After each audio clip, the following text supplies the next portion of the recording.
Thanks for staying with us. I'm Bill O'Reilly in the Weekend Review from the Ingraham Angle segment tonight. As you may know, some on the left are playing the race card. That is, they cry racism whenever President Obama is criticized. Apparently, they believe if you object to the president's policies, you dislike him as a black man or something crazy. The latest comes from Jimmy Carter.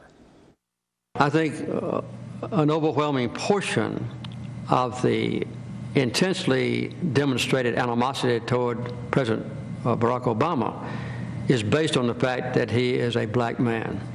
And I think it's bubbled up to the surface because of a belief among many white people, not just in the South but around the country, that African Americans are not qualified to lead this great country.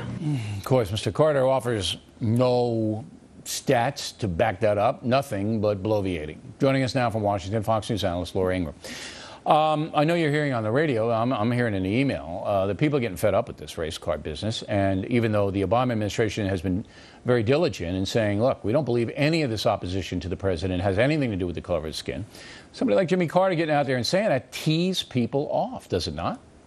Well, it really does. Look, Bill, the disapproval numbers right now for President Obama with Gallup are at about 41, 42%. That's a serious problem, and day by day, it gets worse and worse. Now, remember the big speech, the joint session of Congress, right? That was supposed to turn the tide. You got a little bit of a bump, and then, as we predicted, it started to fall. This is making it fall faster and fall farther. I disagree with what you said a little bit, Bill. I mean, I don't think the Obama administration has been out front on this. I think they've been very late and very anemic in speaking about Burton. this. Bill Burton said again today. I don't know how many times the president. No, this isn't Burton at 30 years old going out there. This is so toxic and so poisonous to the public discourse. Absolutely. The president, who did the big speech on race after the Reverend Wright thing blew up, he needs to get out there and say, knock it off. He will on Sunday. I guarantee you he's got to. Because you're absolutely right. What's happened is, and we talked about this earlier in the program, that Barack Obama is now getting hammered by Acorn, by Jones, by Jimmy Carter trying to help him, throwing a race card in there, and everybody's going, it has nothing to do with race. When's the last time, Bill, do you think Jimmy Carter actually was a net positive for the Democratic Party? You know, I don't get him. Do you get him? Well, last time we checked, wasn't he down in Gaza and he was trying to fix things in Gaza? A couple of years before that, he was in Cuba hanging out with Fidel and talking about the medical supplies or something in Cuba. He's always doing something loony, but let me tell you something. There's nothing worse than a self-loathing Southerner. And the things he said about Southerners, in addition to the racism comment, I thought was especially deplorable, given the fact that we have all these minorities over the last couple of decades who've left these liberal cities, these enclaves like Michigan, which have been total failures, in Detroit, and moved back to places like Mississippi and South Carolina for economic opportunities. I mean, it's just insulting. But I don't get Carter, because if Carter had called Obama and said, you know, tomorrow on NBC News, I'm going to say the opposition to you is color-based, Obama would have said, don't do it.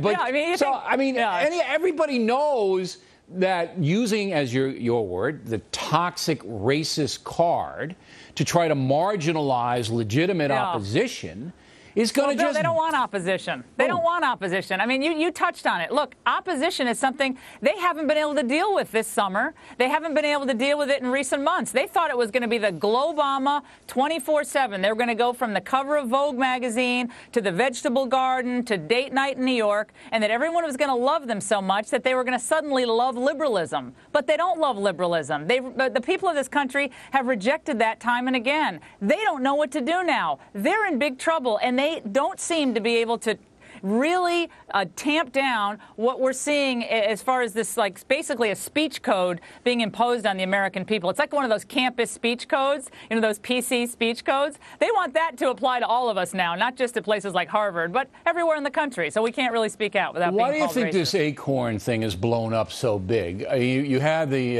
elite media ignoring it.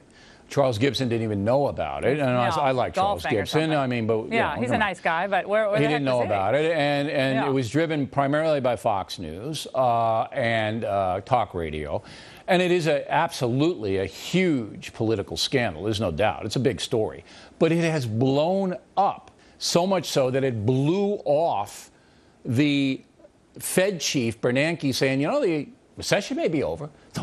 No, I want to hear more about Acorn. How did that happen? How did that happen? Yeah, because again, it's the coasts of the United States think that the coasts are the whole country. They don't realize that this whole part of but why the animosity toward exists. Why the animosity toward Acorn? I don't like them because I think it's corrupt.